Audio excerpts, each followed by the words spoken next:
ஒரு லூப்குள்ள இன்னொரு லூப் இருந்துச்சுன்னா நம்ம நெஸ்டட் லூப்ஸ் அப்படின்னு வந்து சொல்லுவோம். ஆக்சுவலி இந்த கோடில் என்ன எழுதியிருக்கேன் அப்படின்றத இப்போ நான் உங்களுக்கு எக்ஸ்பிளைன் பண்ணுறேன். ஸோ அதுலேயே உங்களுக்கு நெஸ்டட் லூப் எப்படி ஒர்க் ஆகுது அப்படின்றது புரிஞ்சிடும். கைஸ், அந்த கோடில் என்ன எழுதியிருக்கேன் அப்படின்னு பார்த்தீங்கன்னா, ஒரு ஹோட்டலில் வந்து 4 டேபிள் இருக்கு.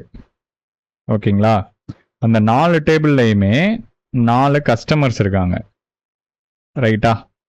4 கஸ்டமர் 4 டேபிள்லையுமே இருக்காங்க. இப்போ இங்கே ஒரு வெயிட்டர் இருக்காரு.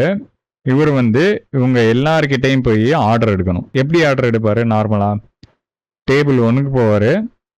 டேபிள் 1ல் இருக்கிற ஃபர்ஸ்ட் கஸ்டமர்கிட்ட என்ன வேணும்னு கேட்பாரு, 2வது கஸ்டமர்கிட்ட என்ன வேணும்னு கேட்பாரு, 3வது கஸ்டமர், 4வது கஸ்டமர், இப்படி வந்து டேபிள் 1 முடிப்பார்.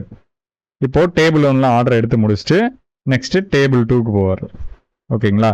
இப்போ ஃபர்ஸ்ட் கஸ்டமர்கிட்ட என்ன வேணும்னு கேட்பாரு, 2வது கஸ்டமர்கிட்ட என்ன வேணும்னு கேட்பாரு, 3வது கஸ்டமர்கிட்ட என்ன வேணும்னு கேட்பாரு, 4வது கஸ்டமர்கிட்ட என்ன வேணும்னு கேட்பாரு.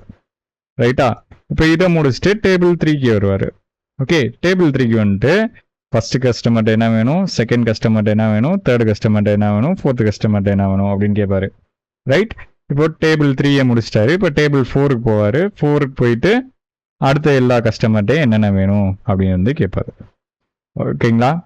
ஸோ இதை தான் நம்ம நெஸ்டட் லூப் அப்படின்னு வந்து சொல்லுவோம்.